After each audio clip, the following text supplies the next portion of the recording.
Oke, kita semua tahu situasi geopolitik dunia sekarang lagi panas-panasnya. Nah, banyak banget orang yang mikir, di saat kayak gini, pegang uang tunai itu paling aman. Tapi, gimana kalau ternyata strategi itu justru yang paling berisiko? Hari ini, kita bakal bongkar habis. Aset apa aja yang malah bisa berkembang di tengah kekacauan? Nih, investor legendaris sekelas Warren Buffett aja pernah bilang, di masa perang, uang tunai adalah aset terburuk untuk dimiliki. Wow, pernyataan yang kuat banget kan? Dan mungkin kedengarannya aneh. Yuk kita bedah, kenapa dia bisa bilang begitu? Intinya tuh di sini. Perang itu butuh biaya yang luar biasa besar. Dan buat membiayainya, cara paling gampang buat pemerintah ya cetak uang lebih banyak. Nah, proses inilah yang kita kenal sebagai inflasi, yang diam-diam, pelan-pelan, tapi pasti menggerogotin nilai setiap rupiah yang kita simpan. Oke, di bagian pertama ini, kita bakal fokus dulu ke masalahnya. Kenapa sih pegang kebanyakan uang tunai itu bisa jadi strategi yang salah? Apalagi di tengah ketidakpastian ekonomi kayak sekarang. Coba deh lihat angka ini, plus 40%. Itu perkiraan kenaikan jumlah uang yang beredar di seluruh dunia sejak awal 2020 aja. Ini bukan lagi teori abstrak di buku pelajaran ya, ini nyata, pencetakan uang masif yang dampaknya langsung ke nilai tabungan kita semua. Eits, tapi jangan salah sangka, ini bukan berarti uang tunai itu jahat atau nggak berguna sama sekali. Tentu ada gunanya, dan perannya itu penting banget. Tapi perannya bukan buat jadi alat investasi, apalagi buat coba-coba nebak kapan pasar bakal naik atau turun. Nah, ini dia bedanya. Uang tunai itu fungsinya buat likuiditas, buat dana darurat. Cukuplah untuk 3-6 bulan pengeluaran, biar kita bisa tidur nyenyak. Yang salah itu kalau kita numpuk uang tunai kebanyakan. Cuma karena nunggu pasar anjlok atau mikir, valuasi udah ketinggian nih. Inilah yang namanya jebakan market timing. Sekarang, ayo kita hancurkan mitos terbesar kenapa orang suka megang cash kebanyakan. Yaitu keyakinan kalau mereka bisa nebak waktu pasar dengan jitu. Coba kita lihat datanya, biar nggak cuma asumsi. Fakta yang satu ini benar-benar bikin kaget. Kalau Anda coba-coba keluar masuk pasar, dan gara-gara itu Anda kelewatan cuma 20 hari terbaik aja, potensi keuntungan Anda bisa anjlok setengahnya. Pertanyaannya, yakin bisa nebak 20 hari itu kapan datanya? Hampir mustahil. Nah, ini nih alasannya kenapa tetap di dalam pasar itu jadi kunci. Secara historis, kalau kita lihat, keuntungan pas pasar lagi bullish atau naik itu jauh lebih besar daripada kerugian pas pasar lagi bearish atau turun. Artinya apa? Kalau kita sibuk menghindari penurunan yang sifatnya sementara, kita malah berisiko kehilangan keuntungan jangka panjang yang masif. Pepatah investasi klasik ini benar-benar merangkum semua yang barusan kita omongin. Kuncinya itu bukan jadi peramal, tapi disiplin dan punya tujuan investasi jangka panjang.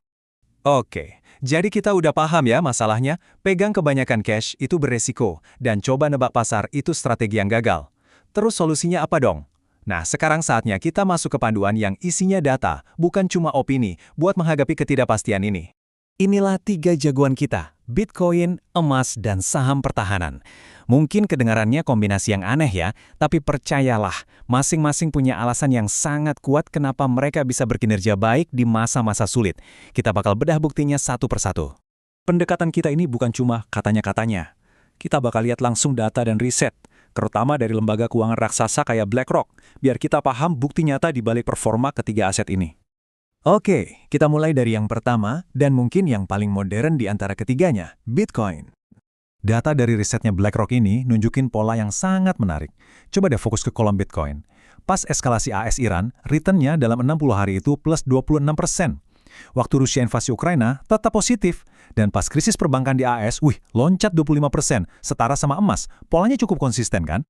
Jadi, kenapa bisa gitu? Ya, karena sifat dasarnya Bitcoin itu unik banget. Saat perang, pemerintah kan suka memberlakukan sanksi dan kontrol modal. Nah, Bitcoin itu nggak bisa disensor atau dibekukan kayak rekening bank. Bisa dibawa melintasi perbatasan secara digital, jadi nggak ada resiko fisik. Dan yang paling penting, jumlahnya terbatas. Ini yang membuat dia jadi aset keras digital di dunia, di mana uang kertas terus-terusan dicetak buat biayain perang. Selanjutnya kita beralih ke aset kedua, emas. Ini dia safe haven atau aset aman yang paling tradisional dan udah teruji ribuan tahun lamanya. Buat ngerti kenapa emas ini tangguh banget, ada konsep keren namanya efek Lindy. Gampangnya gini, makin lama sesuatu bertahan, makin besar kemungkinan dia akan terus bertahan di masa depan. Emas itu udah jadi penyimpan nilai selama ribuan tahun, bukan cuma puluhan atau ratusan tahun. Sejarah panjang inilah yang bikin orang percaya dan bikin emas jadi luar biasa tahan banting pas lagi krisis. Dan aset kita yang terakhir, ini malah dapat untung langsung dari situasi perang. saham pertahanan. Coba lihat angkanya, lebih dari 1 triliun dolar. Itu anggaran pertahanan tahunan Amerika Serikat aja, dan jumlahnya diperkirakan bakal terus nambah. Ini adalah aliran modal yang masif banget, yang udah jelas tujuannya kemana. Nah, triliunan dolar itu larinya kemana? Ya tepat ke perusahaan-perusahaan kayak yang ada di daftar ini. Ada RTX yang bikin rudal Patriot, Lockheed Martin dengan jet tempur F-35-nya, sampai General Dynamics yang bikin tank. Perusahaan-perusahaan raksasa ini jadi penerima utamanya. Jadi logis aja kan, semakin tegang situasi global, semakin tinggi juga permintaan buat produk-produk mereka. Oke, jadi mari kita rangkum semuanya jadi panduan yang praktis. 1. Amankan dulu fondasi keuangan dengan dana darurat tunai yang cukup. 2. Jangan biarkan modal Anda nganggur, investasikan untuk jangka panjang. 3. Coba pertimbangkan aset yang bisa jadi pelindung dari kekacauan sistemik. Dan 4. Coba deh pahami kemana aliran uang pemerintah yang super besar itu bergerak. Sebagai penutup, coba deh renungkan pertanyaan ini. Di dunia di mana aturan main keuangan terus berubah, apakah portofolio yang Anda punya sekarang ini dirancang untuk menghadapi perang di masa lalu atau untuk siap menghadapi tantangan di masa depan?